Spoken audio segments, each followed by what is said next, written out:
안녕하십니까. JTV 저녁 뉴스입니다.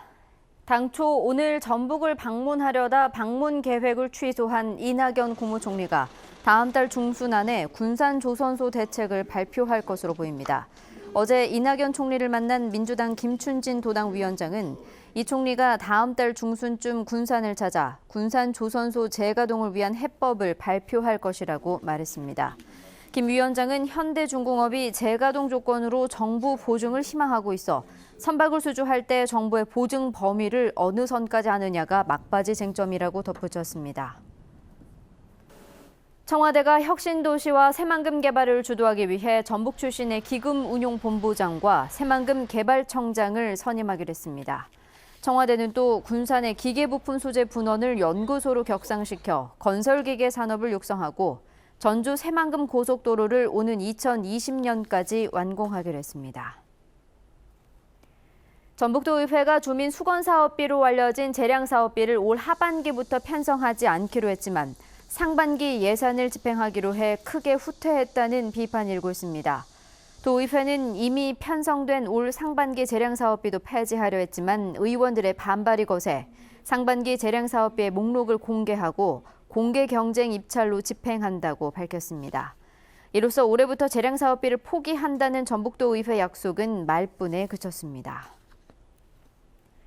전주시가 하가 임대아파트 임대료를 부당하게 올렸다는 이유로 부영을 형사 고발한 데 이어 공정거래위원회에 신고하기로 했습니다. 전주시는 부영이 임대사업자의 우월적 지위를 이용해 임대료를 부당하게 올리는 불공정 거래 행위를 했다면서 공정위에 신고하고 직권조사를 요청하기로 했습니다. 전주시는 이에 앞서 2.6% 인상 권고에도 5%를 올린 부영을 임대주택법 위반으로 형사 고발한 동시에 시정명령도 내렸습니다.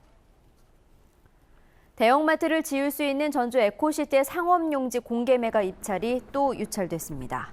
전주시는 이에 따라 조만간 수의계약으로 매각 공고를 다시 내기로 했습니다.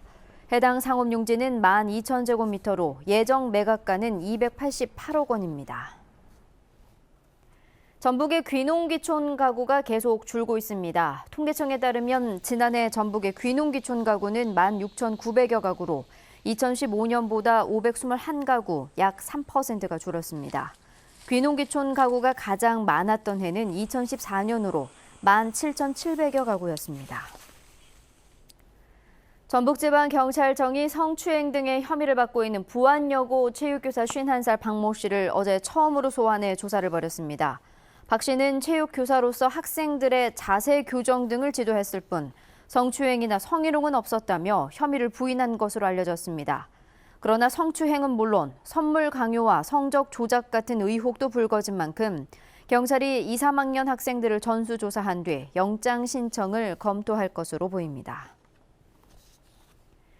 성폭행 혐의로 조사를 받던 전 전라북도 공무원 A씨가 지난 4월 검찰에서 무혐의 처분을 받자 전북의 여성단체와 시민사회단체가 대책회의를 구성하고 A씨의 처벌을 촉구했습니다.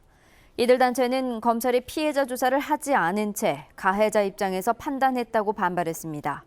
앞서 검찰은 혐의를 인정할 만한 증거가 발견되지 않았다며 혐의 없음으로 수사를 종결했습니다. 익산경찰서는 교회와 호텔 등을 돌며 금품을 훔친 혐의로 22살 송모 씨에 대해 구속영장을 신청했습니다.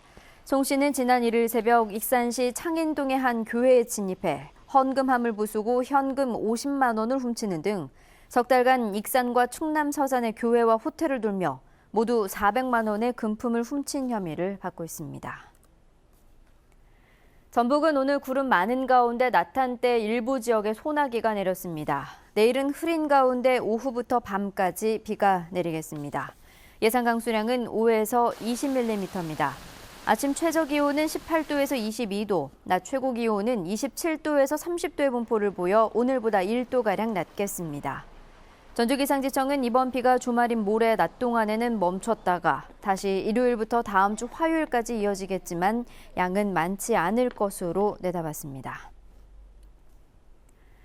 8시 뉴스 예고입니다. 전주시가 하가 임대아파트 임대료 인상과 관련해 임대사업자인 부영을 형사 고발한 데 이어 공정위에 직권조사를 요청하기로 했습니다. 정읍 터미널의 사용료를 놓고 버스 회사와 터미널 측이 갈등을 겪으면서 주민들이 큰 불편을 겪고 있습니다. 학생 성추행 의혹으로 비난을 받고 있는 부안여고 교장이 공개 사죄했습니다. 또 교사 1명이 추가로 사직서를 내 사표를 낸 교사가 2명으로 늘었습니다. 익산시가 인구를 늘리기 위해 출산 장려금을 확대하고 있지만 일부 산모들이 형평성을 이유로 강하게 반발하고 있습니다.